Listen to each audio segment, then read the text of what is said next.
La intención de esta entrevista es que la gente te conozca, pero que no, bueno, hace ya meses recuerdo que estábamos ahí en algún foro y cada quien decía cómo entraron a la batalla, por qué creerían que era importante darla, pero esta entrevista o este test, este cuestionario, esta serie de preguntas van más encaminadas a saber tu forma de pensar y tus posturas en diversos temas políticos, culturales y económicos de forma general, sin profundizar demasiado bueno, sí, algunas preguntas son de respuesta de sí, no, algunas tendrán que, bueno, pues deberás tomarte unos 2 minutos en ahí aclarar alguna postura, pero bueno, la gente que nos está viendo, también les digo y les pido que en comentarios nos dejen las preguntas que quieran que yo le haga a Horacio, y bueno, en la medida de lo posible nos encargaremos acá de responderlas. Horacio, la libertad de expresión es un tema muy importante y relevante dentro del mundo de derecha conservador. Recuerdo lo que pasó con el presidente Donald Trump hace algunos meses en temporada electoral, en el que, bueno, tú sabes mejor que nadie que las redes sociales como Twitter, Facebook e Instagram censuraron a una persona prácticamente eliminándola del espacio y por consiguiente perjudicando de una u otra forma la percepción que la gente, que millones de personas tenían sobre esta persona y influyendo eso en las elecciones. Este es un caso de muchos.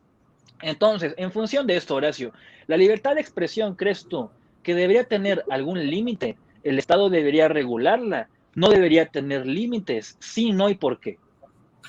Bien, en primer lugar, más que contento de poder conversar algunos tópicos que me fascinan, desde ya, una aclaración previa antes de pasar a responder.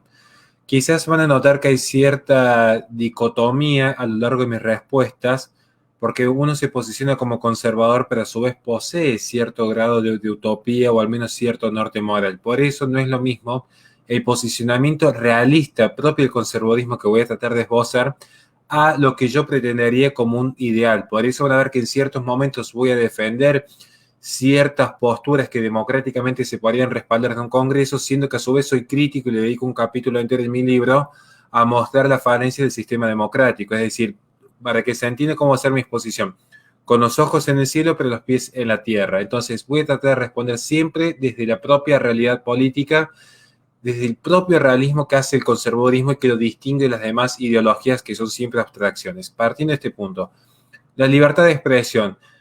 Rápidamente voy a decir que soy un ferviente defensor de la libertad completa de expresión, una libertad completa y absoluta de expresión.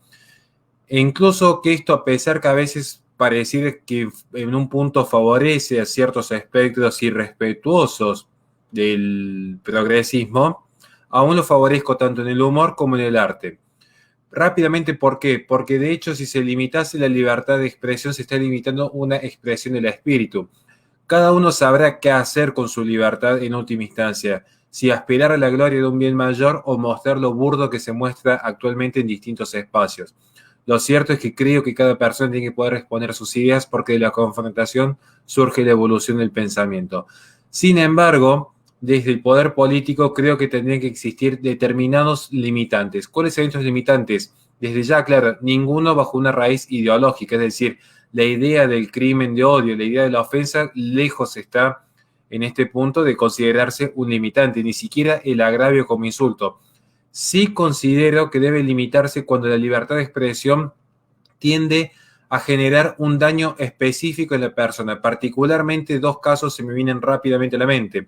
La difamación, porque al mentirle descaradamente a la población sobre un hecho específico, no solamente que se genere un daño en la persona, sino incluso en su patrimonio cuando esté inserto en un determinado mercado. Pensemos rápidamente si yo difamase a Giancarlo Portillo inventando que tiene un romance para que luego eso lo perjudicase en su firma como abogado. Es decir, en la difamación hay un ataque personal y ya cuando hay un ataque personal no se está atacando una idea. Yo soy un gran defensor de que se ataquen ideas constantemente, pero no a las personas. Ese es un punto a considerar. Y el segundo punto, que con la libertad de expresión tampoco se pueden caer en amenazas. Yo no creo que la libertad sea solamente una abstención de la coacción física, porque puede existir una coacción moral. Por lo tanto, las amenazas, que si bien no hay un ejercicio de fuerza en la persona, claro que hay un ejercicio en su moral. Estos son los dos casos principales en los cuales yo sí creo que tendría que actuar el poder político para limitar todo lo que se pueda decir en la esfera pública. Bien, perfecto. Curioso porque hay muchas preguntas en las cuales coincidirás con muchos de la gente que conforma este equipo, esta bella familia como somos los Vengadores. Y hay otras en las que podemos discrepar. Y esa es la mayor prueba de que no todos pensamos igual, que somos diferentes y de que esas diferencias son las que nos unen y de que esas diferencias son las que nos hacen fuertes. Porque como bien dices, el conocimiento avanza a medida que se le critica, ¿no? El conocimiento avanza a medida que se expresa lo que uno siente, lo que uno piensa, y gracias a esto, pues generas una u otra variante que puede mejorar o perjudicar o empeorar alguna postura política, alguna persona, alguna cosa. Entonces, la libertad de expresión, como bien apuntas, tiene un rol tan importante que tocarla o que regularla debería de ser algo bastante minucioso, de lo contrario caeríamos en autoritarismos, caeríamos en quién lo regula, en favor de qué, y bueno, en cosas que en nuestros estados como Argentina, México y diferentes países o situaciones podemos poner de ejemplo en el cual se ve vulnerada, perjudicada y nuestros derechos pisoteados. Horacio, ¿qué religión profesas? Católico tradicionalista. Católico tradicionalista. Bien. Otra pregunta en torno a la religión. ¿Tú crees que el Estado debería de apoyar de una u otra forma a la Iglesia en función de que la Iglesia es parte de la sociedad y la sociedad, bueno, puede pedirle al Estado algún apoyo, o la Iglesia debería de financiarse únicamente con los aportes de sus fieles? Tenemos que revisar qué tipo de estados estamos en este punto, porque claramente cabría una dicotomía entre un estado republicano post-revolución francesa a un estado católico. Si es un estado católico, claramente que debe sustentarse mutuamente, siempre considerando que la iglesia llega a donde el estado no llega, y bajo un principio de subsidiariedad, allí donde justamente no esté presente la iglesia ni ningún organismo intermedio, aparecería el estado. Pero a su vez, el estado, lejos de ampliar la burocracia, tanto como se define un sistema voucher en más de una ocasión con el sistema educativo, lo mismo se podría aplicar a los sistemas de solidaridad y de compeler a la unión o la cohesión de un pueblo a través de un instituto intermedio, tal como es la Iglesia Católica, que hace a letos de una determinada nación. Por eso yo considero que dependiendo del Estado, dependiendo del tipo de Estado, si es una república, claramente que serían incompatibles por su propia naturaleza, pero en un Estado católico, pienso en España, siglo XVI, necesariamente deberían respaldarse mutuamente. Bien, aquí otra característica que noto y que quiero resaltar del pensamiento conservador, ¿no? Una de ellas es más vale un plan posible que un plan ideal. La otra es que se basan en las experiencias, en las vivencias para poder defender en dónde estamos ahora. Porque estas ideas de izquierda, estas ideas progresistas vienen a destruir lo que está simplemente porque está.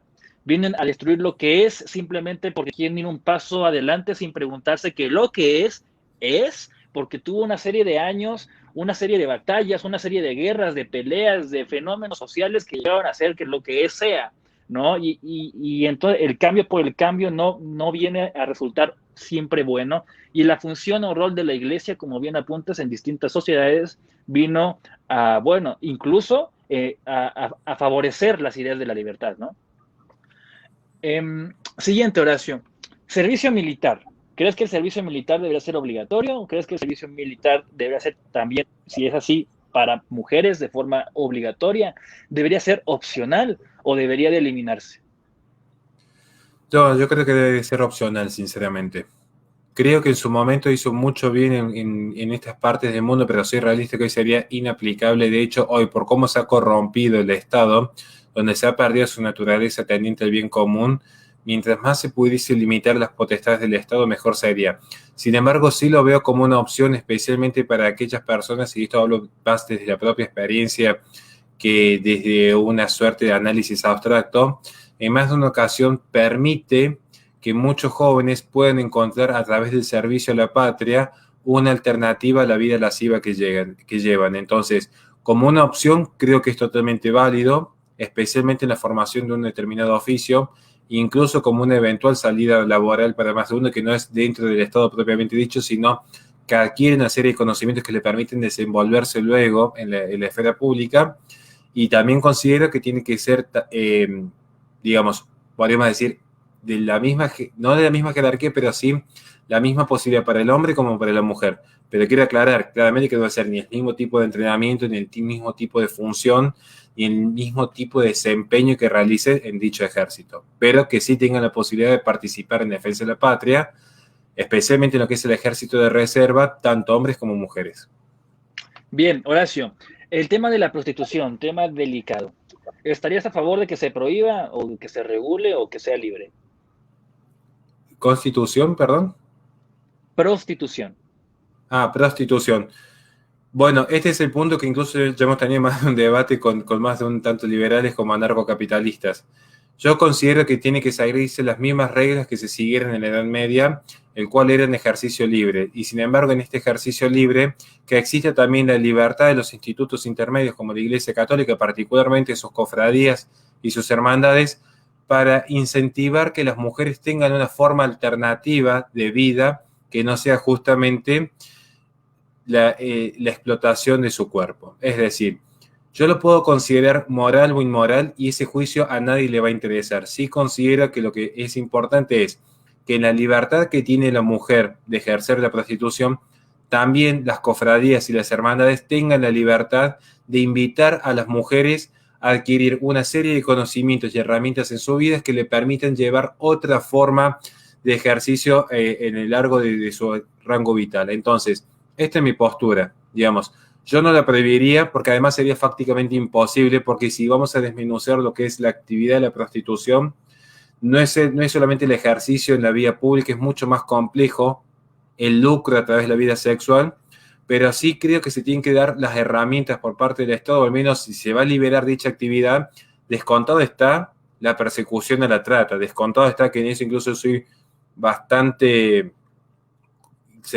cruento incluso en la persecución a dicho crimen, pero sí que se dé también la libertad al pastor evangélico, al cura católico, al militante, que digan, eso me parece que moralmente está mal, vos tenés la libertad de ejercicio para hacer A, y yo la libertad de expresión para decir B, y que yo critique esa actividad no está limitando tu libertad de ejercicio.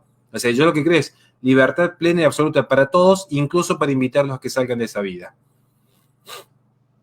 Excelente, excelente. Ahora, el tema de la homosexualidad. Matrimonio igualitario y adopción de parejas del mismo sexo. A favor bueno, estas tipo de preguntas para un vengador como los que la gente conoce, pues ya son muy obvias la respuesta, pero bueno, no están de más. ¿Estás a favor del matrimonio igualitario y de la adopción homoparental? Bien, creo que va a ser la pregunta en la que más quizás me pueda llegar a extender un instante en este punto, pero sinceramente creo que es de las más relevantes de todas, me parece. Porque cuando se habla de matrimonio suele haber una defensa bastante particular en defensa del mismo, particularmente el matrimonio tradicional, en cuanto a la posibilidad que posee una determinada institución en generar vida. Y el hecho de generar vida, tenemos que tener ciertas consideraciones al respecto. Pero hay que empezar a considerar ciertas consideraciones filosóficas. Primero, porque debe entenderse lo que es un contingente a lo que es una esencia. Es decir, el ser es en tanto que es esencia. El contingente es aquello que es, pero que puede no ser, y al no ser no altera la esencia. ¿Bien? Es decir, yo soy una persona, por ejemplo, vamos a un ejemplo básico, de tez blanca. Bien, podría ser de tez blanca o no ser de tez blanca y seguiría siendo una persona. Quiere decir que mi personalidad no depende de un contingente, como puede ser el color de piel. Es un ejemplo básico, pero creo que sirve. ¿Esto qué significa? ¿Podría acaso un hombre y una mujer casarse y tener hijos? Claro que podría, pero también podrían casarse y no tenerlos. Sin embargo, eso sería un contingente, porque en la esencia está dado la potencialidad de engendrar vida en la unión de un hombre y una mujer. Ahora, ¿la familia acaso es únicamente monogámica y exogámica? No, De hecho, hay una infinidad de organizaciones familiares, tal como se expone el doctor Sergio Peñilillo, un psiquiatra de Chile. Hay una diversidad de formas de organización familiar. Hay organizaciones familiares donde tenemos una madre soltera, tenemos organizaciones familiares donde hay incluso un sistema de tribus, un sistema de clanes, un sistema poligámico. Ahora, ¿cuál ha sido el más efectivo? ¿Cuál ha sido el más eficiente? Porque más se ajusta a la tendencia natural del ser humano. Y esto no lo estoy defendiendo desde la Iglesia Católica. De hecho, estoy citando curiosamente los estudios que realiza Levi-Strauss, el primer estructuralista. Bien.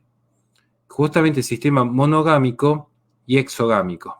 Sistema adoptado propio por Occidente. Porque es verdad que han existido contratos privados incluso previo a la llegada del cristianismo.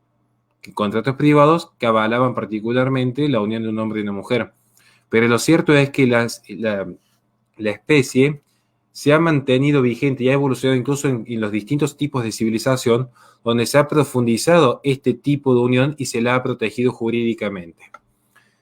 En este punto es necesario recordar que si bien han existido contratos privados, la noción de matrimonio cobra relevancia en los usos y costumbres, particularmente con la cristiandad, porque matrimonio significa matris munus, es decir, el poder, munus en cuanto a poder, en cuanto a la mano, en cuanto a esa mancomunión que genera la matriz, la madre, la engendradora de vida, el corazón del hogar y por lo tanto el corazón de la sociedad, un rol primordial y fundamental que se encuentra totalmente atacado, y usar otra palabra que quiero mantener la corrección, totalmente atacado por parte de ciertas ideologías. ¿Qué sucede con el matrimonio igualitario? Que es un oxímoron, naturalmente. Es naturalmente un oxímoron porque no hay un poder de engendrar vida de la unión de dos sexos idénticos. Nadie impediría que dos amigos puedan adoptar un caniche toy, vivir bajo el mismo techo y mientras juegan a la PlayStation 4, compartir alguna pizza. Nadie impediría que lo hagan. Pero eso no los constituye como familia. Porque no, el rol de la familia, y particularmente del matrimonio como engendrador de familia, es esa potestad de generar vida. Y hay una diferencia sustancial entre generar vida y transformar la naturaleza. Vamos a dar un ejemplo concreto. Giancarlo Portillo podría con una piedra construir la muralla china. Lo que hace es un elemento inerte, un elemento que ya era inerte en el cosmos, lo transforma y lo adapta para servir al hombre. Y sigue siendo un objeto inerte. Y claro que tiene trascendencia. Han pasado los milenios y sigue allí la muralla que ha construido Giancarlo Portillo. Pero ese objeto sigue siendo inerte. Sigue siendo una transformación de la naturaleza. Cuando se genera vida, aparece que el hombre junto a la mujer son co-creadores de una esencia que ya es capaz de sentir, pensar, amar, reflexionar y trascender por sí misma, con su propia voluntariedad y con su propia inteligencia, independientemente de sus creadores. Entonces, aquí está el rol fundamental que posee el matrimonio. Y uno diría, ¿cuál es mi oposición al matrimonio igualitario? En primer orden, en la subversión del lenguaje y la alteración del orden establecido. Porque hay una subversión en el lenguaje propio de Guillermo de Ockham, que ya lo escribe en el tardo medioevo, en considerar que no existen esencias, solo existen definiciones. Y claro que van a sostener esta hipótesis aquellos defensores acérrimos de que el hombre con la autopercepción es mujer, de que el ser humano trasciende a través del transhumanismo o los transespecie, los que defienden de que el propio discurso es capaz de constituir una realidad cual Homo Deus, cual Ícaro que bajo el discurso del non serviam quiso volar y ser como los dioses, hasta finalmente caer en la muerte. Y este es el punto al que se anuncia con el matrimonio igualitario, porque el matrimonio igualitario es una de las tantas formas, una de las tantas especies que posee una cultura tanática, una cultura que coquetea con la muerte, a pesar de ser tanatofóbica, coquetea en forma histérica con la muerte y promueve todo tipo de alteración al orden natural que termina desencadenando en la no reproducción. Si van a ver en el fondo todas las ideologías, sin excepción, transhumanismo, ecologismo, feminismo, todas responden bajo un determinado criterio de liberación absoluta propio de una especie específica del progresismo. Bajo esta liberación absoluta promueven la idea del control de natalidad y control de fertilidad. Y estas ideas que muchos creen que se vinculan solo al aborto inducido, en realidad remiten siempre a que el ser humano no se reproduzca, porque hubo un primer mandato natural, y hasta a todo esto ni siquiera he citado la Biblia, porque yo sé cómo van a venir las críticas luego. Hay un mandato natural, un instinto natural en el ser humano, propio de su naturaleza, que es a crecer y multiplicarse. Entonces, cada uno debería pensar si no está creciendo y si no se está multiplicando, si acaso simplemente dedicarse a insultar al feminista, al transhumanista, al ecologista, eso no es funcional el sistema. Porque hoy por hoy ser rebelde al sistema implicaría quizás hacer lo que el sistema no desea que uno haga. Pero eso es un tema para posterior. Sí quiero cerrar con esto. Esa es la pregunta respecto del matrimonio igualitario. Es mucho más complejo. De hecho, le dedico un capítulo entero en mi libro. Es mucho más complejo. Este es como una suerte de introducción de por qué se debe defender las instituciones tradicionales. Porque si algo se ha aprendido a partir del conservadurismo es que la experiencia enseña cómo se degrada una civilización. Y también la experiencia enseña cómo una civilización se fortalece. La experiencia ha mostrado cuál es la mejor forma de organización familiar. En todo caso, si el Estado va a regular, porque acá hay una pregunta de fondo que es cuál es el rol que cumple el Estado. Si el Estado va a regular, en todo caso, que regule en defensa y en beneficio de su propia civilización y no en desmedro de la misma. En todo caso, que atienda un principio del bien común y no que tienda a la degradación del ser humano. Entonces, el matrimonio, en principio, yo sostengo que tiene que ser un patrimonio exclusivo de la Iglesia Católica, que desde su inicio fue un sacramento y que se termina de consolidar en el Concilio de Trento.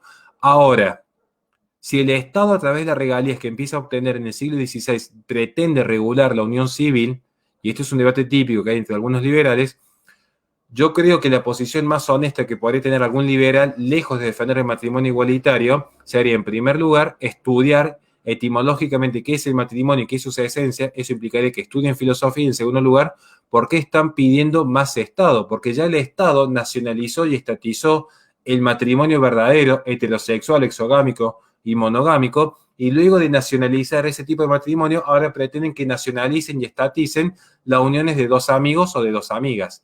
Entonces, creo que aquí hay un punto a considerar que es fundamental, que es el rol del Estado. Yo brego porque cada vez el Estado tenga menos competencias, más viendo cómo se ha corrompido el día de hoy. Respecto a la adopción, no hay mucho más que agregar. No hay mucho más que agregar. Claro que es complicado tratar de entender estos fenómenos, especialmente para los que no son padres, porque este es el punto de cuestión. Este es el punto de cuestión. Lo digo yo como padre que tengo que llevar a mi hija de un lado para el otro en más de una ocasión y estar en contacto con otros padres. O sea, hay cuestiones que no se pueden explicar desde lo teórico. Yo he visto a una niña hace poco, no quiero dar muchos detalles por una cuestión de privacidad, una niña de 3 años llorando porque no encontraba a la mamá un día que salimos a comer con toda mi familia a un restaurante específico del interior de Córdoba. Y yo le decía, ¿por qué estás llorando? ¿Por qué no encuentro a mi mamá? Y después, cuando buscamos, aparece el padre, muy entre comillas, porque la habían encontrado. Resulta que el papá estaba con el otro papá. Esto es lo que sucede. Hay una tendencia natural a buscar esa alteridad en el que el rol masculino y el rol femenino hacen el desarrollo del niño. De hecho, una de las funciones por las cuales el Estado protege el matrimonio es justamente por un principio de durabilidad. ¿Cuáles son los 3 principios esenciales del matrimonio según Levi-Strauss? Agnóstico, estabilidad, monogamia y exogamia. Y sin embargo, la inestabilidad porcentualmente supera en razón de 8-2 en las uniones homosexuales sobre las heterosexuales. ¿Qué significa? ¿Que los heterosexuales son perfectos? No, muy por el contrario, hay una naturaleza caída con apegos desordenados, vicios y deseos propios de todo ser humano. Ahora, estadísticamente, ¿dónde hay más tendencias a generar estabilidad para el desarrollo de un niño? Porque alguien diría, bueno, pero los matrimonios heterosexuales también se separan y también se pelean. Claro que sí, claro que hay conflictos. De hecho, alguien me podría decir que no hay conflictos y crímenes, por ejemplo, en Suiza, en Dinamarca, en Nueva Zelanda. Claro que hay conflictos. Ahora, yo les regalaría un par de pasajes y que cada uno elija. En todo el mundo hay crímenes. ¿Dónde preferís vivir? ¿En Venezuela o en Nueva Zelanda? Porque ahí se vería qué tan hipócrita sería la crítica que me estarían haciendo en este momento por decir que los matrimonios heterosexuales también se separan y también son inestables y no brindan la mejor crianza. Por eso como un punto a considerar. O sea, seamos sinceros, si da lo mismo estar en un matrimonio homosexual o heterosexual, porque en ambos hay separaciones y desconsideramos las estadísticas mundiales, entonces no habría por qué criticar ni a Venezuela ni a Cuba, porque en todos lados hay problemas económicos, hay problemas con crímenes, pero no es lo mismo la inflación de Venezuela que la inflación de Estados Unidos. Y luego hay un problema filosófico, con esto cierro. Iba a citar anterior de John Ross, pero creo que vamos a quedar muy fuera de lugar. Hay un tema a considerar Tú también. síguele, síguele.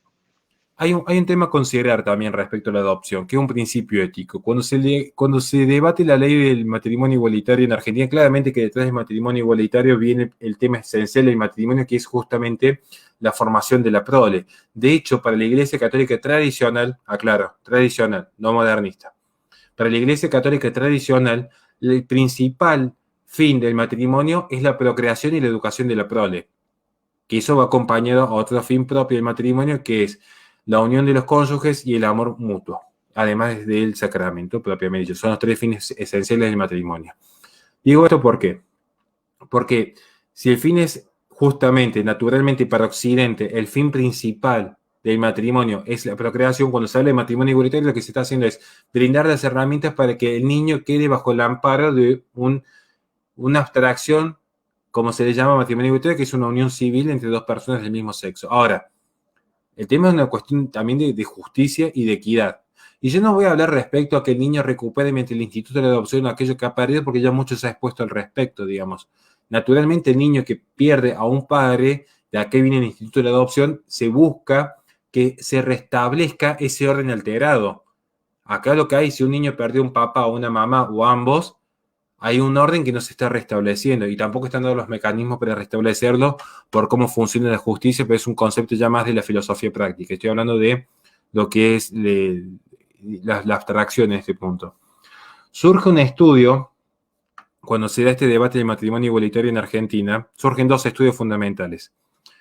Uno de estos estudios era el de la Universidad Austral. En la Universidad Austral se demostraba la tendencia a generar ciertas patologías por parte de los niños adoptados por padres homosexuales en distintas partes del mundo, que si bien todavía no estaba legalizado como el día de hoy, se había demostrado que había niños que habían sido criados por dos hombres o por dos mujeres, las patologías que esto generaba. También hubo, no recuerdo cuál era la universidad en este punto, se me ha ido de la mente, tendré que revisar las fuentes de mi libro, que demostraban que en realidad sí se podía, que no generaba ningún conflicto, digamos. Había como dos estudios en pugna. Podríamos decir que los dos tenían ciertas cargas ideológicas, digamos. Uno más tirado a una suerte de una derecha más conservadora y uno claramente a una izquierda más globalista. ¿Bien? Pero eran dos estudios universitarios. ¿Cuál es el punto? Por un principio ético, cuando no hay un acuerdo y consenso académico determinado con cierta seriedad, y al día de hoy yo pondría en duda la cuestión del consenso científico, pero bueno, le vamos a ceder esta parte, ¿no? Si no hay un acuerdo determinado respecto a las consecuencias que genera, un principio ético es no experimentar, o sea, no utilizar al niño como sujeto de experimentación. Si no hay una seguridad de que no le va a generar consecuencias, es básicamente como, pensemos, si una vacuna necesita 3 años para ser probada, que no genera mutaciones genéticas, sería un despropósito inyectarla cuando lleva 6 meses de prueba. Porque decir, y esto no, doy este ejemplo que es un ejemplo muy común porque está de moda este tema, pero digo, no se trata ni de teoría de conspiración ni nada raro, es decir, si hay un periodo para observar y ya las observaciones están demostrando a nivel mundial los daños que generan, porque ahora se están empezando a ver las consecuencias de, por ejemplo, países en el mundo que ya han prohibido la hormonización de menores, los cambios de sexo, porque están viendo que generan un desastre apocalíptico, no estoy cuidando las palabras, pero genera un desastre apocalíptico este tipo de medidas. Me he extendido mucho, pero quería simplemente cerrar por qué me opongo a lo que me opongo. Y tiene un sustrato justamente en la realidad. De todo esto ni siquiera me hizo falta citar fuentes religiosas ni bíblicas, porque ya me imagino cómo van a llover las críticas luego. Horacio, espléndido, como siempre, y aquí va la duda en torno a este tema precisamente que muchos tienen o tenemos o tuvimos en algún momento, que es, a ver, si el matrimonio, su principal función, como bien dijiste, es la procreación y de que de ahí va a derivar la prole, en una relación heterosexual, monogámica, que biológicamente no puede procrear y que no tienen la intención de adoptar, ¿podrían tener ellos acceso al matrimonio? Bueno, vamos por partes. Vamos por partes. Primero yo te preguntaría si me estás hablando del matrimonio católico o me estás hablando del matrimonio civil, porque hay Civil. cambio de Sí. respuesta. Bueno, de ambos, a ver, dale, de ambos. Bueno, depende también con qué católico hablen, digamos, porque si hablan con un católico tradicionalista no es lo mismo que con un católico moderno, digamos. Es Es que es pregunta dura, lo complejo. acepto. Pregunta dura, pregunta dura. No, no, que yo, no es que sea duro, sino que es muy desmenuzado, o sea que vamos a ir por Ok, partes. ok. Si es un matrimonio católico preconciliar, que esto es fundamental, si es un matrimonio católico preconciliar y ante el sacerdote exponen ambos o uno de los dos expone que no desea tener hijos o que desea tener un solo hijo o desea tener dos hijos, pero no los hijos que Dios quiere que tenga, digamos, si lo expone ante el sacerdote y planifica la familia, cuando la función del matrimonio es crecer y multiplicarse según la voluntad de Dios, es muy complejo. Si quieren, alguien podemos hacer un vivo específicamente de esto porque es un curso que estoy tomando en este momento. Por eso digo, si es preconciliar, el matrimonio no puede ser dado. Y si es dado, no es un matrimonio válido. Por lo tanto, es nulo. Por lo tanto, nunca existió ese matrimonio. Por más que se haya dado el rito. Porque para que un rito, para que un Perfecto. sacramento sea válido, se requieren tres cosas. Que esto parece que algunos católicos a veces lo olvidan. ¿Qué se requiere para que exista un matrimonio, para que exista un sacramento, cualquiera de los sacramentos? Se debe tener la materia, la forma, el ministro y la intención. Cuatro, me olvidé de uno. Bueno, la forma, la materia, el ministro y la intención. Pero en la intención, particularmente en el matrimonio, la intención no es solamente contraer nupcias, que muchos creen que solamente, bueno, amo a mi esposa. No, no, no. La intención tiene que ser la de crecer y multiplicarse. Es una cuestión netamente teológica. Esto es preconciliar. Postconciliar, digamos, postconciliar, el católico moderno, digamos, postconciliar, podría casarse, digamos, y planificar su familia siempre y cuando mantenga el deber de fidelidad y mantenga el deber de amor mutuo y procurar naturalmente la procreación. Pero si a través de un mecanismo anticonceptivo natural, no artificial, natural, no se genera y hace un uso legítimo del matrimonio, porque es válido, esto quiero aclararlo, si el uso legítimo del matrimonio es totalmente válido, bueno, entonces ese matrimonio es válido. Ahora, el matrimonio civil, si la persona no desea reproducirse, y el Estado moderno, por definición, ya es moderno. Por lo tanto, no es competencia, porque la competencia que define en materia jurídica el Estado es justamente por la potencialidad en su ser. Es decir, ¿existe en la potencialidad la unión de un hombre y una mujer para establecer un matrimonio? Claro que sí, pero no es competencia del Estado procurar su reproducción, porque eso ya sería un deber moral. Y el matrimonio civil se establece como una protección a la libertad negativa, que nadie vaya a interferir en ese proyecto de familia, que nadie vaya a interferir económica, particularmente económicamente en sus todas variables, seguridad social, previsibilidad o previsión, como le llaman en cada país, en ese resguardo a esa institución. Pero lo que sucede dentro de esa institución, como es el lazo filial, como es el lazo conyugal, eso queda justamente dentro de la esfera moral de privacidad y de reserva de la familia. Por lo tanto, no es competencia del Estado analizar si se van a reproducir o si tienen intención de reproducirse. Su competencia del Estado es, ¿tiene la capacidad abstracta jurídicamente para contraer matrimonio? Y uno dice, son de distintos sexos, mayores de edad, con pleno uso del discernimiento, intención y voluntad. Por lo tanto, al gozar de lo que es inteligencia y voluntad, gozan del libre albedrío y lo que hace el Estado es reconocer dicha unión, contraída voluntaria e inteligentemente. Aclara ese punto nomás. Por eso dije, hay tres grandes versiones. Sé que es Ok. complejo, pero es parte de la tesis de mi libro. Es perfecto. Mira, el lado religioso lo entendí a la perfección. El lado civil, a ver, es que está la duda ahí. Si, como bien dices, no es potestad del Estado verificar que la intención de ellos sea procrear, pero sin embargo, a ver, no sé, yo me quiero casar, pero yo no puedo biológicamente procrear y no tengo la intención de adoptar. También puedo acceder al matrimonio civil. Bueno, esto también cambia, de hecho, por esto yo hablo de lo que conozco que en Argentina, tenés que ir ver su legislación, digo, pero, por Bueno, en el ejemplo, en deber Argentina, ser. bueno, vamos, ahí va.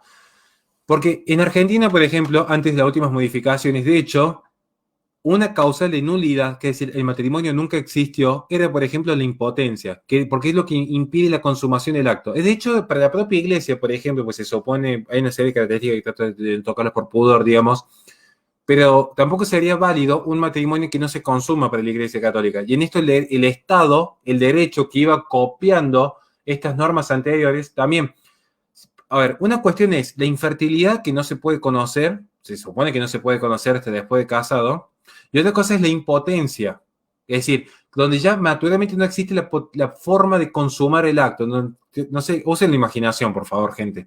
Entonces, esto es lo que sucede, digamos. Esto creo que es importante marcarlo, digamos. El Estado en el matrimonio, a ver, no voy a hablar de lo que es hoy, sino del deber ser. ¿El deber ser cuál es? El deber ser del Estado es justamente resguardar la institución. ¿Cuál es la institución? Tiene ciertas características, pero tiene que ser de tal manera que en sus propiedades puedan participar la mayor cantidad de personas posibles que hacen el bien común. Entonces, se establece una serie de características necesarias para ingresar a dicha esfera. Mayor de edad, como dijimos, inteligencia, voluntad, libre albedrío, alteridad en los sexos. Ahora, no es competencia del Estado si uno dijese, che, se ha comprobado que tal persona es infértil, porque se puede dar. Se comprobó que tal mujer o que tal hombre es infértil. Allá hay una discusión, de hecho, jurídica, que no se da, actualmente es imposible plantear esta discusión en ningún campo jurídico. Digo, estoy pensando hace 100 años atrás cuando sí se daban estas discusiones. La discusión era, si es impotente, ya era nulo el matrimonio. Si es infértil, sí es válido el matrimonio civilmente. ¿Por qué? Primero porque se consuma, es decir, es posible la unión de los cuerpos. Y en segundo lugar, porque la infertilidad como una enfermedad es un contingente. Y el contingente no hace a la esencia, porque hay una esencia que permite que de un matrimonio, en forma normal, entiéndase normal en cuanto norma, en cuanto regularidad en el transcurso del tiempo, engendrase vida.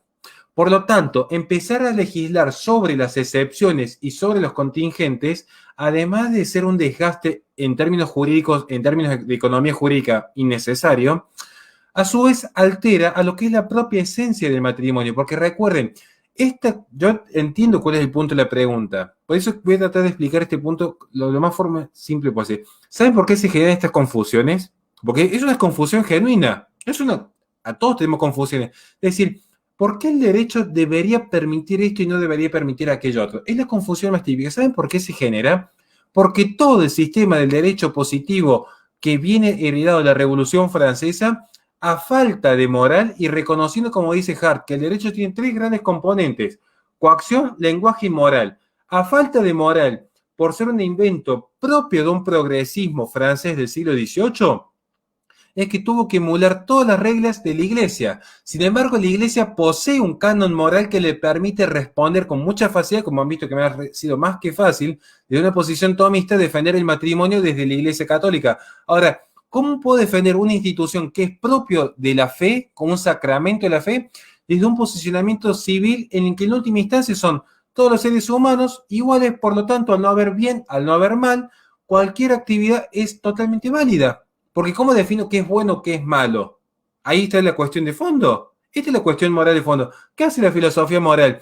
Definir qué es bueno, qué es malo. Y eso de bueno, de malo, no es solamente decir, bueno, es malo patear un cachorrito en la calle. Esa es la definición que yo le podría dar a mi hija. La definición de bondad, en cuanto bien deseable por la propia naturaleza de su ser, es mucho más profundo, porque ¿cuál es el fin deseable de la unión de dos cuerpos? ¿Cuál es el fin deseable de la unión de dos cuerpos? Y esto se puede responder teológicamente y de allí se devienen las normas secundarias, como diría Santo Tomás de Aquino. Pero cuando quiere hacer el paso hacia la unión civil o el matrimonio civil, ya hay un conflicto, salvo que entienda que la finalidad del cuerpo civil es justamente tutelar jurídicamente los cuerpos intermedios que son la fe, la familia y la comunidad. Entonces allí sí cobra sentido. Por eso insisto, ¿Cuál sería la respuesta en última instancia? Bueno, entendiendo que hay una cierta herencia realista, vamos a ser realistas, de un pensamiento liberal europeo del siglo XVIII que deviene luego en las normas jurídicas que se conocen como códigos civiles en América, comprendiendo esta herencia, hay un equilibrio entre el deber ser y la libertad y tolerancia hacia ciertas prácticas o formas de vida. Por lo tanto, si uno de los cónyuges desconocía la infertilidad del otro, claro que hay una causal de nulidad. Ahora, si ambos deciden contraer matrimonio sabiendo que no van a generar hijos o que no desean generar hijos, civilmente, digo, civilmente, el Estado, en última instancia, seguiría protegiendo dicho matrimonio por una cuestión de bien común. ¿En qué sentido? No solamente para tutelar dicho instituto, dicha unión de dos personas en cuanto a previsibilidad y unión de patrimonios, que esto es fundamental, aunque no parezca la unión de los patrimonios, sino también en cuanto, y aunque parezca una tontería, también en cuanto norma social. Es decir, como imperativo para compeler que aquellos que están en facultades procreativas puedan emular o tener un ejemplo o puedan constatar que existe un determinado instituto jurídico que el día de mañana a ellos también los va a proteger cuando decidan unirse en nupcias. Entonces, para que se ve como una suerte de ejemplo, que el Estado dice, bueno, como ejemplo. Pero en todo caso, en última instancia, yo insisto, si no hay hijos, termina siendo una suerte de contrato civil, se desnaturaliza enormemente el sentido de matrimonio. Porque ese es el punto. Yo en ese sentido sí soy el más anarcocapitalista de todos. Porque si al desvirtuar el fin del matrimonio, que el Estado no regule, que el Estado simplemente deje que cada uno se provee a sí mismo sus propias reglas. En ese sentido. Llegaste a la conclusión que en mi ideal quería que llegaras. Dije, yo pienso exactamente como lo acabas de decir, porque desde el punto de vista jurídico, lo que nos enseñan como, bueno, yo estudié Derecho acá en México, y desde el punto de vista jurídico tiene diferentes tesituras, diferentes teorías, que si es un contrato, que si no es un contrato, que si es una institución, que si no es una institución, que si va a procurar qué, cómo y cuándo. Y entonces analizando esta pregunta y que me era de mucho interés plantearte esta duda, cuestionamiento particular dentro de la generalidad, te das cuenta de que el derecho en muchos de nuestros países, si no es que en todos los países de América Latina o en la gran inmensa mayoría, como bien dijiste, tienen una carencia, ¿no? Que es ese sentido filosófico moral, ¿no? Del porqué de las cosas y el cómo debería ser, y todo se reduce al derecho positivo y se desnaturaliza y el derecho natural queda de lado, ¿no? Y las experiencias y vivencias que van conformando la tradición de una sociedad van quedando de lado. Y teniendo esa creencia, bueno, pues surgen este tipo de cosas y el debate, como bien dijiste, en un punto de tu charla o de tu respuesta, es prácticamente imposible llevar esta pregunta al ámbito público, ¿no? Es prácticamente imposible llevar este detalle a un congreso y decir, a ver, alguien se había preguntado esto, ¿no? Y te van a patear, te van a decir loco y te van a tirar religioso, como bien dijiste, pero es importante que se trate y la gente que nos escuchó y que te escuchó seguramente ha quedado fascinada con la respuesta, al igual que yo, amigo. Mira, nos quedan más o menos 15 minutos y varias preguntas. La suerte es que esas preguntas, la mayoría son de sí y no. Así que voy con la siguiente para no perder más tiempo. Se debería permitir que las personas accedan a los equipos deportivos en función del sexo con el cual se autoperciben. No. Bien. Sí, sería. Drogas. Despenalización de drogas. Sí, no. Cualquiera. Algunas. ¿Por qué?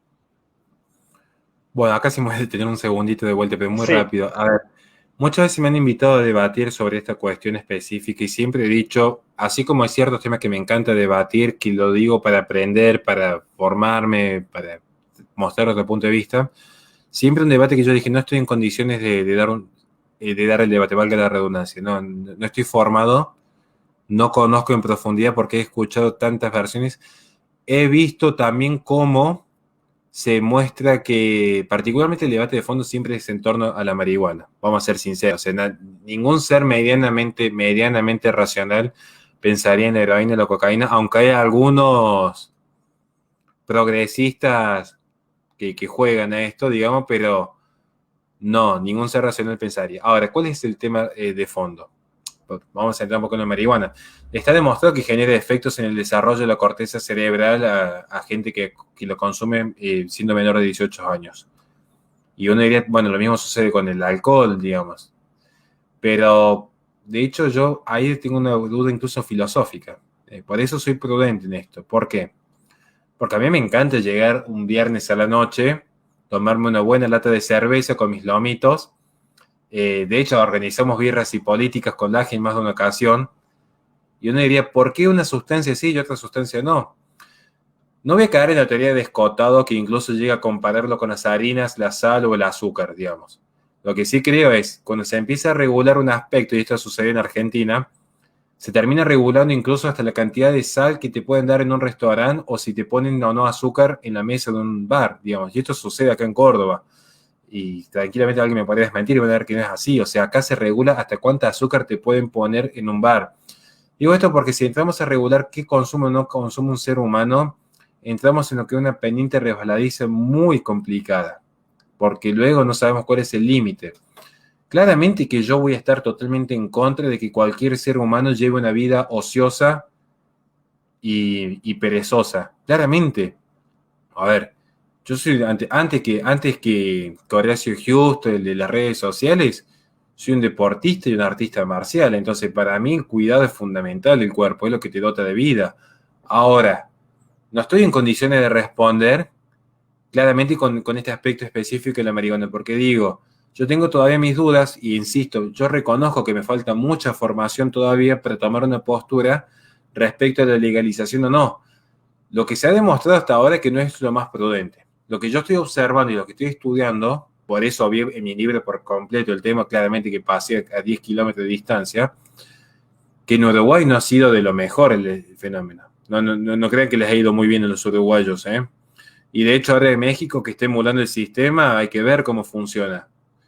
En Holanda se está retrocediendo con estas políticas de liberalización de las drogas. Cuidado, porque muchas de estas teorías que los precios se abaratan, primero que hay una serie de errores económicos de por fondo. Y segundo, hay que ver también el contexto, porque no es lo mismo a un Boy Scout ofrecerle que consuma, por ejemplo, tequila, por dar un ejemplo simple, a un Boy Scout que va a decir, no, yo una vida sana, a ir, por ejemplo, como acá nadie conoce, en Rosario, donde tenemos chiquitos de 10 años cargando armas y defendiendo los kioscos. Kioscos se le dice acá en Argentina, donde distribuyen este tipo de sustancias. Vamos a ser cuidadosos por el tema de la censura, digo. Entonces, hay que ver, porque no es lo mismo legalizar el consumo en una nación que tiene una tendencia propia hacia la cristiandad, como podría ser, para que se entienda, ni siquiera hablar de cristiandad. Piensen cuánto cambiaría la existencia si en Utah, por ejemplo, se legalizase la cocaína. ¿Cuánto les cambiaría la existencia allí? ¿Cuánto le cambiaría la existencia a una comunidad de mormones que se legalizase este tipo de sustancias? No es lo mismo a si se legaliza por completo el tráfico y la distribución de cualquier sustancia en la matanza, que ya de por sí es un problema complicado, o si se legaliza en Rosario. Y yo creo que México algo conoce de lo que son ciertos carteles. Entonces, ¿ustedes creen que estas personas van a renunciar de la noche a la mañana a decir, bueno, ahora el ejército nos permite el paso? Primero que el Estado más de una vez es parte del problema. Vamos a blanquear la situación tal como es. El Estado más de una vez termina siendo el principal cartel. Ahora, legalizado, ¿ustedes creen que estas personas van a renunciar a sus ganancias? Eso es como creer que liberalizo Internet, entonces ya no va a haber, a partir de la libre competencia, ya todos van a poder participar en el mercado de Internet. Vayan a preguntarle a Donald Trump cómo le fue con Internet y las Big Tech. Porque es libre mercado, como dijeron algunos fundamentalistas de liberalismo. Que encima que andan con el liberalómetro mal calibrado. Vayan a ver cómo funcionan las Big Tech y los comportamientos oligopólicos de los grandes capitales internacionales. Porque parece que algunos viven una realidad separada, decir, no, porque el librito de Escotado dijo ABC, es mi Biblia. Falta que empiece yo a decir, bueno, acá está, Escotado pro drags, Jorge Escala pro drags. No, o sea, no vamos a caer ese ridículo. Como me falta información, me abstengo de opinar en este punto. Horacio, ahí está un lobo conservador disfrazado de oveja libertaria. A ver, amigo, sistema penitenciario. ¿Los presos deberían poder votar? Sí y no. Claro que deberían, no solo Ok, de que podrían, deberían, y voy a explicar por qué. Porque si a mí no me gustan las medias tintas, o sea, si van a defender el sistema democrático 100%, ¿no? Porque lo único que faltaría es que de repente digan, ah, él puede votar, pero él no puede votar. Vaya a saber uno por qué está en la cárcel. Capaz que esté porque es un asesino convicto, pero capaz que esté porque simplemente fue encarcelado injustamente y de hecho hay. En todo caso, yo antes de decir que voto o que no vote, yo empezaría por discutir el propio sistema democrático. Y ahí sí que podemos tener mucho para hablar. Pero tanto que le gusta defender la democracia, bueno, democracia para todos y todas. Y ahora sí, tanto que defendía ese sistema demoliberal francés, asumir las consecuencias de que la verdad, lo que es bueno, bello y cierto, esté en las manos de cualquier tipo de persona, buenas o malas. Ese es el sistema que han defendido, eso sí, 100% inclusivo. muy bien. Pena de muerte, sí y no. No, en contra, en contra. Ok, Incluso si el Estado funcionara bien, yo creo que tuvo una gran aseveración en cuanto a Jus Claudius, que defendió tanto San Agustín como Santo Tomás de Aquino, pero ambos mismos al reconocer la potestad del poder político para impartir muerte, aún así ambos han apelado al espíritu de misericordia, que es el espíritu al que apelo yo. Por eso estoy en contra de la pena de muerte. Y voy a aprovechar esta pregunta para hacer una aclaración, porque he visto algunos influencers que dicen ser pro vida, que salieron a hablar en nombre de la Iglesia Católica, siendo que conocen de la Iglesia Católica lo que yo puedo conocer, por ejemplo, de autos, y salieron a decir que, claro, solo Dios da la vida y solo Dios la quita. No, yo estoy en contra de la pena de muerte, pero ese argumento es muy falso. Ustedes cuando escuchen decir a un católico, solo Dios da la vida, solo Dios la quita, es literalmente una persona que no aprobó teología uno, porque les explico algo. ¿Quién da la vida? Y todos dicen, Dios. No, Dios no da la vida. El ser humano, cuando mantiene una relación sexual con la mujer y se da toda una serie de fenómenos naturales que acompañan el acto, el ser humano es co-creador de esa vida. Porque es verdad que Dios da la vida, pero también se nutre y se apoya Dios en la materia a partir del cuerpo humano. Es decir, no aparece la vida mágicamente allí en el planeta. No es que Jesucristo vino al mundo traído en una nave espacial, aterrizó, se bajó, saludó y se volvió a ir. De hecho, Dios, para dar la vida, necesita de la unión de los dos cuerpos, y allí viene el significado justamente del matrimonio, necesita para dar la vida de los dos cuerpos. Entonces, si Dios para dar la vida necesita del cuerpo humano, ¿quién les hizo creer a estos católicos, entre comillas, pro vida, que solamente Dios la va a quitar en forma natural? ¿Por qué no podría entonces Dios, a través de su iglesia, utilizar dicha potestad para también quitar la vida? Porque si no tenemos un problemita, porque resulta que el ser humano, con su inteligencia y su voluntad, decide cuándo tener relaciones con su esposa para engendrar vida, pero luego el ser humano no puede, mediante la cuestión 64 de Santo Tomás de Aquino, utilizar su inteligencia para, en defensa del bien común, extirpar del cajón a la manzana podrida. Entonces, yo digo, yo soy pro vida, claro que estoy en contra de la pena de muerte, claro que apelo no solamente al principio de misericordia que supera el Jus Claudius, que es totalmente legítimo, lo único que digo es, ese argumento de que Dios da la vida y Dios la quita, entonces tenemos un problema de lógica, porque no es que el ser humano nace en soledad, el ser humano nace por un acto de inteligencia del hombre, por lo tanto, también el hombre siendo co-creador de la vida, puede ser también copartícipe en la finalización de la misma en base a la voluntad divina. Y si alguien se considera que no es así, no me están discutiendo a mí, Horacio Giusto, le están discutiendo en los filósofos más importantes del Occidente como Santo Tomás de Aquino. Y por eso digo, me sorprende que gente que hace 2 días que es católica creen que sabe más que San Agustín y Santo Tomás de Aquino. He visto actos de soberbia en mi vida, pero a discutirle a dos grandes santos, a mí realmente me sorprende. Más cuando son los primeros en decir, no, hay que ser más humilde en la vida. Bueno, empecemos por respetar la autoridad filosófica de estos dos grandes santos. bien, Horacio. Ahí en comentarios mucha gente te dice genial, como siempre. El gran Horacio Justo, aunque Horacio mismo dice que no, muy, muy humilde él, que habla desde la ignorancia o desde la humildad, en fin, pero todos sabemos aquí que es uno de los vengadores más poderosos, ¿no? Bien, sistema. Siguiente pregunta, amigo. Vientres de alquiler, ¿sí o no? No, en contra. Ok. Se neutraliza por completo. Además, esto no me voy a extender, pero digo, y sobre este punto yo le dedico un capítulo en mi libro porque a veces como que los propios le tienen como un poco de miedo tocar este tema. Pero el cuerpo humano justamente no es para alquilarlo. Digamos, se viene bien, no, porque alquilas tus manos cuando trabajas en una fábrica, alquilas tu cerebro cuando haces un video para YouTube, alquilas tus puños cuando sos patobica, hablo pues yo de guardia de seguridad, digamos. Entonces, pero no es lo mismo, porque se naturaliza la génesis de esa vida. ¿Quién es la mamá? Porque esto es el punto. ¿Quién es la mamá? ¿La que aporta el óvulo? ¿La que lo tiene en el vientre?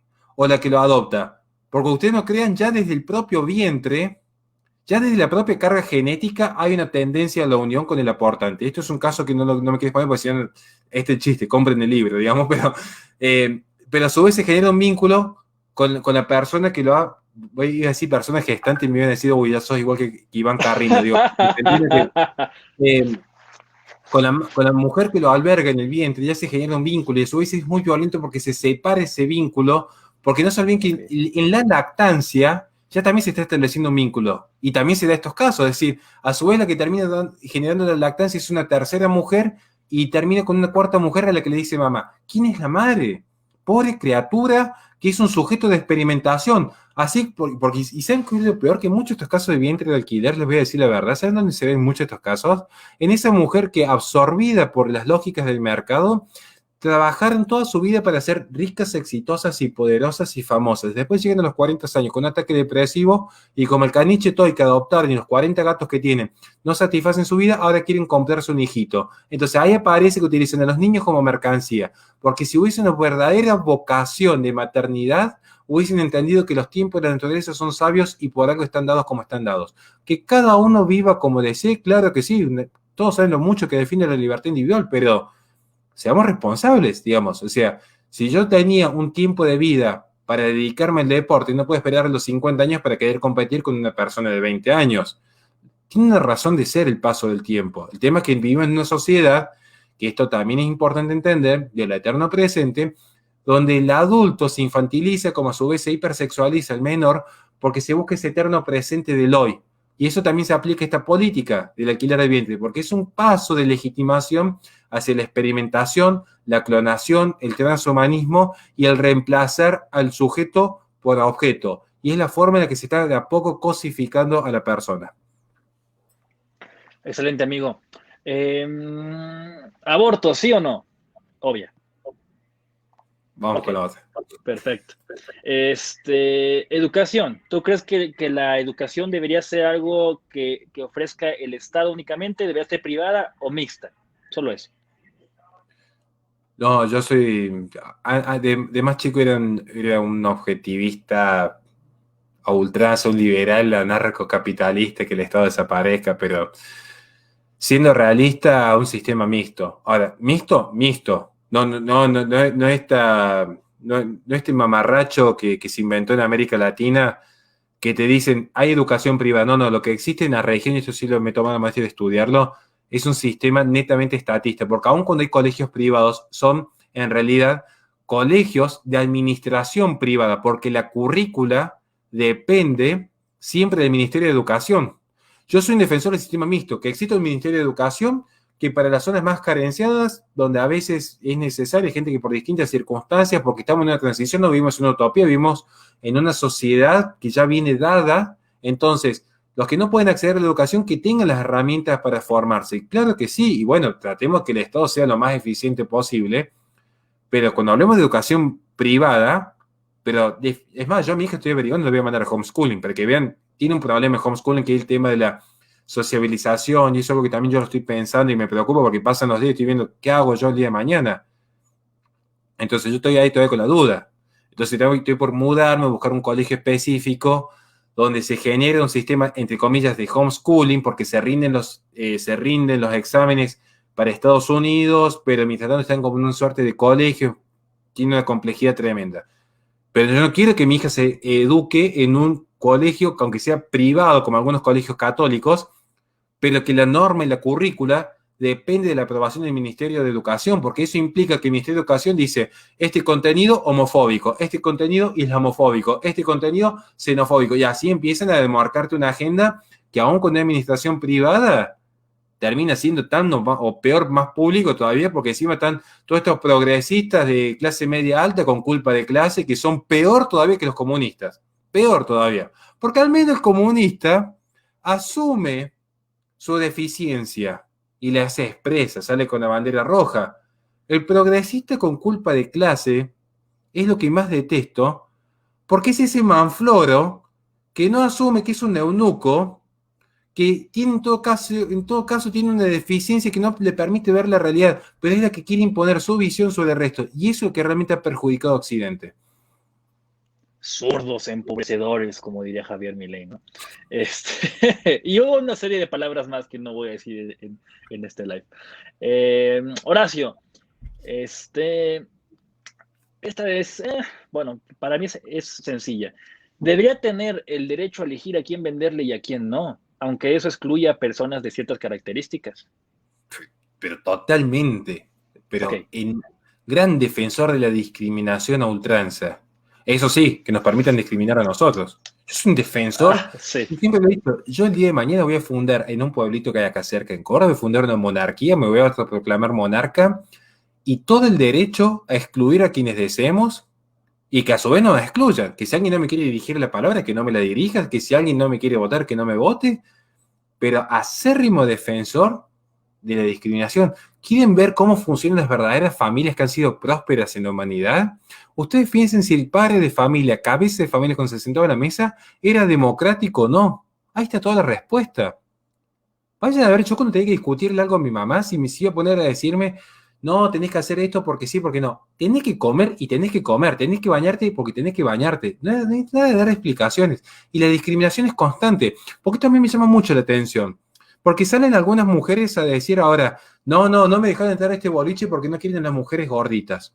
Bueno, está bien. A ver, yo ni siquiera voy a los boliches. Además, yo trabajé en un boliche, por eso los detesto. Era guardia de seguridad. Tenía que estar soportando borrachos e idiotas. Pero si un boliche no quiere dejar de entrar a mujeres, en todo caso, las mujeres van a dejar de ir y se van a fundir.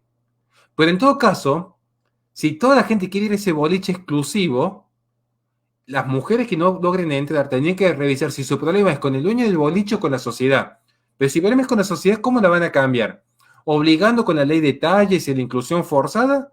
¿O simplemente reconociendo de que hay personas que no quieren estar con ellas? Porque en última instancia, fíjense que hay una perversión que nadie se asume. ¿Por qué soy un defensor de la discriminación? Porque después me dicen, Horacio dijo que está a favor de la discriminación. Ustedes piensen qué tan perverso tendría que ser yo si dijese que no estoy a favor de la discriminación. ¿Qué tan perverso tendría que ser? Piensen en estas mujeres que quieren entrar a la fuerza en un boliche que no las quiere. Primero, falta de amor propio, porque yo como tengo amor propio, donde no me invitan no voy. Entonces, primero, ámense un poquito, tanto que se quieren empoderar, donde no te invitan no vayas. Pero en segundo lugar, ustedes piensen si yo me sintiese, yo tuviese esa lógica perversa de estas mujercitas, ¿no? Que salen ahí con estos osobucos ahí a defecar en una iglesia. Si yo tuviese esa lógica, yo dijese, me siento discriminado porque no me dejan entrar a este lugar. Porque soy gordo, porque soy alto y porque soy feo, me están discriminando. Y yo quiero entrar. Y el dueño me dice, no, yo no quiero que vos entres. Entonces yo qué digo, voy a usar la fuerza del Estado para meterme en tu boliche. Imagínense si yo dijese eso con una mujer. Yo dijese, me estás discriminando porque no querés mantener relaciones conmigo. Porque soy feo, porque soy gordo y porque soy alto. Entonces voy a usar la fuerza para entrar en vos. Qué curioso, porque resulta que las mismas que dicen que el abusar está mal son las que cuando tienen la posibilidad de usar la fuerza, abusan del poder coercitivo del Estado para entrar donde nadie quiere que ellas entren. Entonces, esto es lo que voy yo, por eso está bien discriminar, porque yo soy un defensor acérrimo de la discriminación, porque me parece perfecto que cualquier mujer le pueda decir a un hombre, a una mujer o quien sea, vos no entres en mi cuerpo. Y la propiedad es una extensión del propio cuerpo y del propio trabajo. Entonces, así como yo dije, estoy a favor de la libre prostitución como de la libre expresión, sabiendo que para mí es inmoral la prostitución. ¿Pero por qué digo? Porque no utilizaría la fuerza del Estado para que a una persona se le diga quién entra y quién no entra, ni en su casa ni en su cuerpo. Entonces, por eso estoy a favor de esto. ¿Se entiende por qué defiendo la discriminación? Porque una mujer tiene que tener la libertad de decir, no quiero que entres en mi cuerpo. Un niño tiene que tener la posibilidad de decirle a un adulto, no entres en mi cuerpo. Y a su vez, un hombre tiene que tener la libertad para decir, no entres a mi casa. Y si querés entrar a mi casa o mi boliche, te vuelvo un escopetazo como pasa en Texas. Por eso hay sociedades que andan bien, digamos. Porque si no, tenemos un problemita. Ok, eres genial, amigo. Crack, Horacio. Aplausos. A ver, ay, pensiones. El sistema de pensiones debe ser meramente administrado por el Estado o igual debe ser mixto o privado. No, incluso mixto de camino a lo privado total. Ok, Porque no tiene por qué un tercero hacerse cargo de la mala administración que tuvo un joven, digamos. ok, perfecto. Me falta, a ver, permisos y licencias. Los permisos para que tú puedas ejercer libremente tu profesión o determinadas profesiones deben ser dados por el Estado, mixto o privado, o no debe haber incluso permisos. Ejemplo, abogados, ejemplo, licencias médicas. Bueno, es una discusión. Creo que he heredado mucho de mi etapa de liberal, así que diría que mixto tirando a cero actividad del Estado, en todo caso el Estado como una actividad de contralor, pero no de permitir la licencia. Yo creo que en última instancia el Estado, para corroborar un sano ejercicio, para que no haya un abuso por parte del ignorante que de repente cae en alguna mala praxis, pero no creo que el Estado tendría que permitir licencias. ¿Sabes por qué? Te voy a explicar, esto es muy interesante. Muchos van a decir, qué estupidez teorizar sobre esto. No, hay un problema de fondo. Yo les voy a dar un ejemplo concreto a los que nos están viendo en este momento. Giancarlo Portillo, para ejercer como abogado, necesita permiso del Estado. Él para manejar necesita permiso del Estado, necesita un carnet de conducir para manejar. De hecho, él, no sé cómo será en México, pensemos si viviese en Argentina, para realizar trámites burocráticos necesita permiso del Estado a través del ciudadano digital. Él, para contraer un crédito, necesita ciertos permisos que en última instancia dependen de un ente regulador del Estado. Esto si fuese argentino. Resulta que el Estado te da permiso para absolutamente todo, emite licencias para todo. ¿Qué es lo más importante? ¿Qué es lo más importante? El destino de una nación es lo que termina compeliendo al propio individuo. Lo que decide el Estado es lo que termina afectando a la persona. ¿Y quién decide los gobernantes? La democracia. ¿Alguien sabe si le piden un título universitario, una licencia o un carnet para votar? Si alguien te pide estudios, si alguien corrobora tu nivel de tu coeficiente intelectual al momento de votar. Porque si resulta que para algo tan importante como elegir el destino de toda una nación no necesitas una licencia, no encuentro ninguna razón lógica para la cual ejercer una actividad privada como la abogacía se te pide un carnet o una licencia. Bien, Horacio, siguen las dos últimas preguntas. Voy a saltarme unas por cuestiones de tiempo y pasar a una que me hace mucho interés que dejó aquí un seguidor tuyo. El tema de la contaminación y el tema de las grandes empresas. Contaminación y grandes empresas. Contaminación. A ver, el Estado debería regular a las empresas que contaminan con alguna cosa, la que sea, pero debería meter la mano con eso. Es muy complejo, porque particularmente en mi libro, esa parte específica de economía la maneja mi socio. ¿Conclusión? Okay. Pero voy a tratar de responder lo que sé.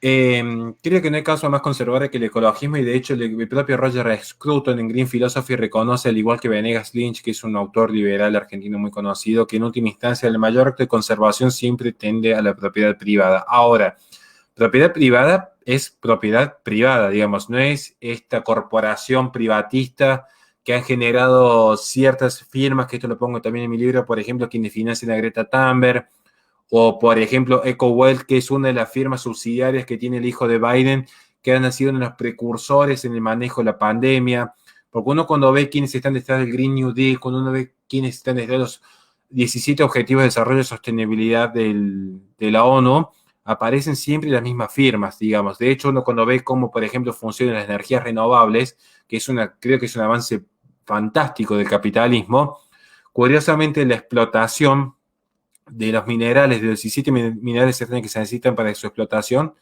el mercado global es controlado en un 62% por China y un 10% por Birmania, que está siendo invadido por China. Entonces, ¿qué es lo que estoy planteando yo en mi libro? Claro que la ecología importa, pero importa importa en tanto y en cuanto es una casa común, en ese lazo intergeneracional que plantea Monburg, no solamente con el lazo hacia los ascendentes, sino hacia los descendentes. Por lo tanto, no puede haber un uso abusivo del derecho, no puede haber un uso abusivo en cuanto a creer que uno ya posee un patrimonio exclusivo. Ahora, eso está clarísimo. El tema es cómo se resuelve en la vida práctica. Bueno, los derechos de propiedad y la libre competencia han demostrado que favorecen más a la preservación del planeta. Las zonas más verdes son justamente zonas en las que recae la propiedad privada. Las especies que están en peligro de extinción cuando han sido privatizadas es donde han empezado a florecer y donde se han mantenido como patrimonio de la humanidad o patrimonio estatal es donde están feneciendo. Ejemplos concretos, los elefantes blancos. Por dar ejemplos que podemos dar a millones. Y si, es más, el ejemplo de las vacas que estaban por extinguirse en América hasta que se permitió su dominio privado. Y esto lo podríamos desarrollar hasta la infinidad. Es un tema muy extenso, por eso si querés un día te ofrezco que con mi propio socio te damos en exclusiva una conferencia sobre el ecologismo de principio a fin, pero el Estado en todo caso debería regular la responsabilidad por el ejercicio abusivo del derecho. Ejemplos concretos, cuando mediante la contaminación de ciertos fumigantes irregulares en su aplicación, porque hay un mito también respecto a la fumigación, a los transgénicos, yo defiendo los transgénicos que han sido desarrollados en forma paulatina y corroborada porque permiten alimentar a la población mundial, digamos. ¿Sí? Hoy sin transgénico, tanto que, porque este es el problema, uno critica a la izquierda y luego aparece un conspiranoico y embarra la cancha. Hoy sin los transgénicos sería imposible abastecer de alimento al mundo. Y de hecho, hoy sin transgénicos se cumple la profecía malthusiana, que se cae en un caos de desnutrición a nivel global. Justamente los transgénicos permiten la explotación agropecuaria a tal punto que se abastece de comida a muy bajos costos a la población mundial, digamos. Entonces, ahora, esto es como un arma. Yo les aseguro, yo pongo la 22 que tengo arriba de la mesa y yo le digo a mi pistola, dale, mata. No mata a nadie. Ahora, no es lo mismo que yo lo use para defender a mi hija a que yo la use para salir a agredir a un tercero. Lo mismo sucede con la fumigación y los transgénicos. Es el uso prudente que le dé el ser humano la respuesta. Lo mismo sucede con los derechos de propiedad. Si es en forma abusiva o no. Lo que es claro que depender del Estado no es la solución ni cerca. Es mercado más el componente moral y cultural. Pero el Estado está en las antípodas, es el precursor de todos los problemas que existen a nivel de contaminación global. Porque de hecho, si uno ve el Tratado de París, del cual se retira Donald Trump, los países de la categoría 1 eran curiosamente los que mayor índice de libertad económica poseían. Y los países más contaminantes eran justamente los países de economías más centralizadas donde el Estado era superlativo. Por eso aclaro este punto. Perdón si me extendí, pero quería como cerrar algunos ejemplos concretos. Gracias, Horacio. No pasa absolutamente nada. Última pregunta. ¿Portación de armas, sí o no? Uf, qué buena pregunta. Antes que responderle, quiero saludar de todos los que están conectados, particularmente hoy quiero hacer un saludo muy especial a mi gran amiga Davanzo que está acompañándome en cada vivo. Qué paciencia, qué amor y qué afecto. Realmente le agradezco un montón tanto apoyo. Portación de armas, pero libre portación de armas aún si es un tanque de guerra. O sea, lo que sea. Yo ni siquiera caigo en esa teoría de la purga, de hasta las armas categoría 5. No, lo que sea. Lo que sea. Y les puedo explicar por qué. Por la propia práctica. Hoy por hoy, mi familia depende más de cómo la defiendo yo de cómo la defiende el propio Estado. Sin desmerecer la acción de la policía, porque mis padres son policías, pero es una realidad. Digamos, es una realidad. No me vengan con tantas teorías de, no, porque mira que la libre portación en Texas generó más crímenes o en Detroit, estupideces.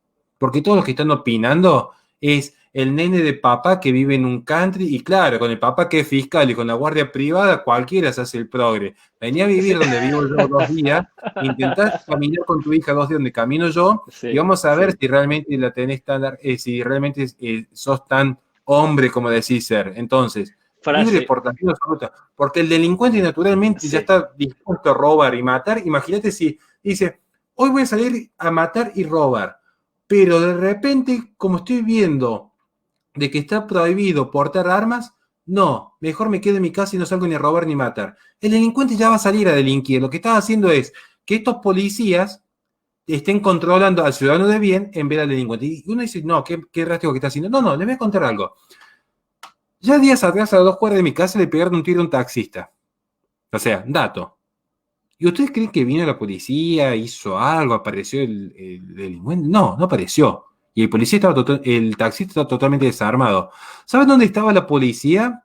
Me estuvieron frenando a mí en la ruta 1 hora porque para el Día del Padre nos habíamos ido todos en familia a pasear el interior. 1 hora frenado en la ruta.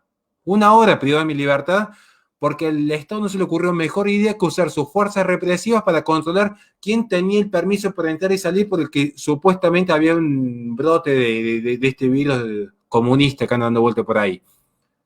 Esta es la realidad.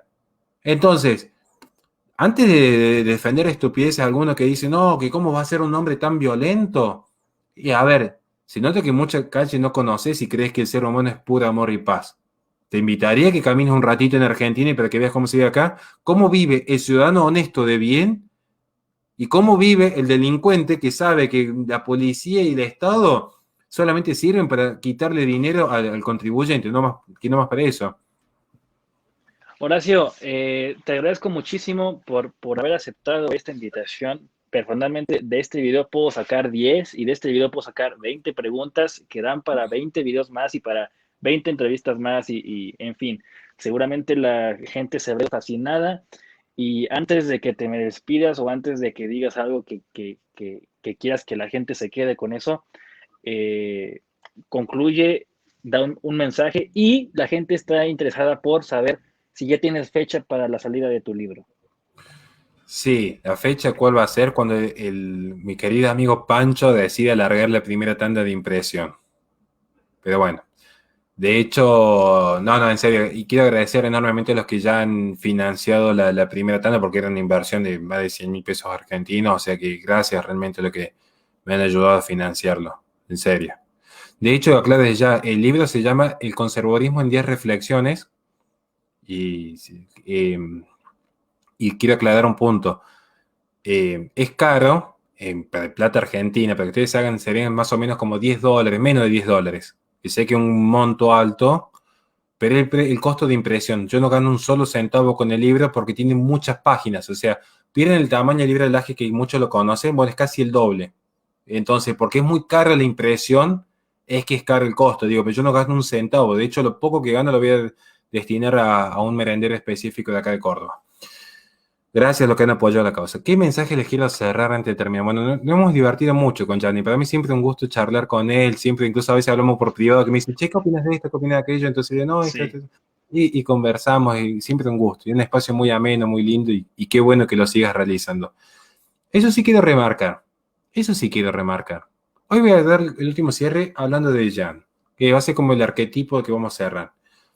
Porque mucha gente parece que entra a veces en estas luchas y en estas batallas pensando que quiero llegar, ser famoso, tener muchos seguidores, que mi página crezca, que la gente me pida una foto, poder dar una charla acá, poder ir a una iglesia, poder ir a una conferencia y que la gente me aplaude. Entonces le meten y dicen yo soy referente pro vida y de repente ser referente pro vida o ser referente de derecha o cualquier tipo de referente, parece más una cuestión de merchandising, de marketing. Y bueno, ya me compré mi pañuelo celeste, ya dije que soy pro vida, ya compré un par de seguidores en Instagram, ya compré seguidores en Twitter, ya soy referente y le damos. Y después, a mí me ha pasado que de repente uno apoya ciertos espacios que cuando crecen de repente ya son intocables. Ya después les pedí un mensaje, una conferencia, una entrevista, no los tocas ni con un palo, ya están allá arriba, vos te quedaste acá abajo, ya te miren desde arriba y dicen, ¿quién sos vos? Ni siquiera te abren el mensaje. Yo sí quiero rescatar quiero rescatar enormemente la figura de Jan. O sea, yo lo que diría es, cuando entren a una batalla, qué importante la batalla cultural. Hoy en la antología digital, donde todo el posmodernismo estriba en el mundo virtual, donde la esencia de la sociedad estriba en el mundo digital, es importante estos espacios de lucha. Yo lo que los invito es, mantengan siempre la verdadera humildad que es la de Giancarlo Portillo. ¿Por qué es la verdadera humildad? Porque lo humilde no es el mediocre. Humildad no es mediocridad. Humildad no es tirarse a menos y decir, no estoy en condiciones de desarrollar esto, sino decir, ¿dónde me puso Dios para librar el buen combate? Aquí. Bueno, aquí lo voy a desarrollar. ¿Con qué herramientas? Con las que tenga a mano. Quizás una página de Facebook, quizás un comentario, quizás en la propia comunidad, quizás en la propia iglesia o en la propia familia. Donde estés, libra el buen combate. Pero con esa humildad de saber que no sos menos que nadie y podés realmente librar un buen combate, y tampoco que sos más que nadie, sino que sos un guerrero y estás allí. Porque muchos, cuando ya empiezan a tener este auge de éxito como el que tiene Giancarlo, se olvidan de estos proyectos humildes que vieron nacer, como su pequeño hijo. Yo creo que el Proyecto Vengadores sería como el hijo de Giancarlo. Y van a ver que pasa el tiempo y lo sigue cuidando y sigue con los mismos amigos y lo sigue entrevistando y sigue compartiendo momentos y manda un mensaje a yo. Entonces, ¿cuál es mi consejo final ya de más viejo, de yo tener un par de años caminado en la vida? Sigan como Carlos, Giancarlo para ser más preciso, sigan alimentando ese espíritu de humildad y ese espíritu de lucha, siempre con la humildad, es decir, no olvidarse de dónde vienen, porque esto es muy importante. Cuando surge una oportunidad, si hay que viajar, se viaja, si hay que ir, se va, pero manteniendo la verdad y la frente en alto. Y si va mal el proyecto, y bueno, irá mal, ¿qué hacemos? Se vuelve a empezar. Y si va bien, mantenemos la humildad de ser que nada de lo que tenemos lo merecemos. Entonces todo viene de arriba, como todo viene de arriba, lo que tenemos lo cuidamos, lo valoramos y lo preservamos, lo conservamos. Entonces yo realmente quiero, en todo caso, a lo que están viendo, seguirlo apoyando a Giancarlo, que ha hecho un trabajo impresionante, que creo, sinceramente, que ha logrado algo que no logró nadie, que fue unir a un montón de gente de derecho que tenemos muchas diferencias en lo intelectual, en lo académico, en las formas de pensar, en la forma de vivir, unirlas en un megaproyecto compartido. Entonces, yo siempre cuando veo a una persona, a mí mucha gente me dice, cuidado con este, cuidado con aquel otro, porque muchos vieron que hablan, se dice mucho por atrás, ¿no? Yo siempre digo, está bien, tenés razón, pero ¿cuáles son los frutos de cada uno? Y yo cuando veo proyectos vengadores, digo, acá están los frutos a la vista. Haber unido a un Javier Milei, una China Brandolino, un Agustín Lajo, Nicolás Márquez, Pablo Muñoz, Miklos Lucas, miren, una persona de mal no consigue semejante labor. Entonces, si hubo una gracia especial en él, porque en su corazón se albergaba no solamente la valentía, sino también la humildad que lo hacía portador de dicha gracia. Entonces, cierro con este mensaje final.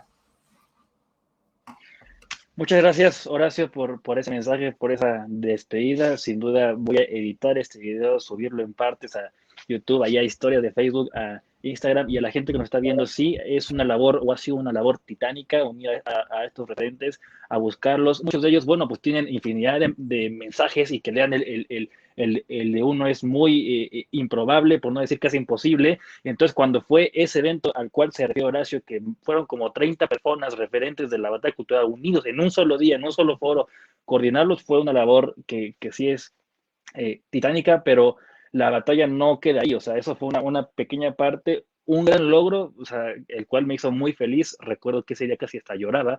Dije, wow, lo logré. Y lo logré porque estuve ahí 5 horas sentado y bueno, Horacio nos acompañó y fueron grandes panelistas, pero los exhorto a seguir dando la batalla, a conocer más a Horacio, a conocer a toda la gente que está dando esto, porque hay muchos que la dan con las herramientas que pueden, en el medio que pueden y que no simplemente o que no los van a encontrar en redes sociales o en Instagram o en Facebook con grandes seguidores o famosos, ¿no? Hay gente que lo hace desde sus trincheras y toda trinchera, si das esa batalla en pro de lo que nosotros estamos defendiendo, bueno, pues valdrá la pena y será digna de admirar y admiro personalmente este trabajo que has hecho, Horacio. Se te quiere muchísimo acá. Como siempre digo, defendemos la vida porque gracias a eso estamos aquí, defendemos la libertad porque gracias a ella podemos aún hablar de estos temas y defendemos a la familia porque somos una.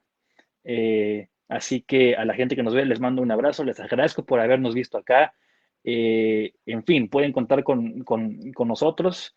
Gracias por todo, gracias a los que se tomaron la molestia de difundir. Y Horacio, como siempre, espero que no sea la última vez que podamos tener un espacio en el cual charlar de estos temas que son tan importantes y que sigo teniendo grandes dudas. Y eres una de las pocas o muchas personas que pueden lograr esa, o sea, resolvérmelas y aparte generarme más, que es lo mejor, es lo que más me gusta, porque Horacio me las resuelve, pero me genera el doble.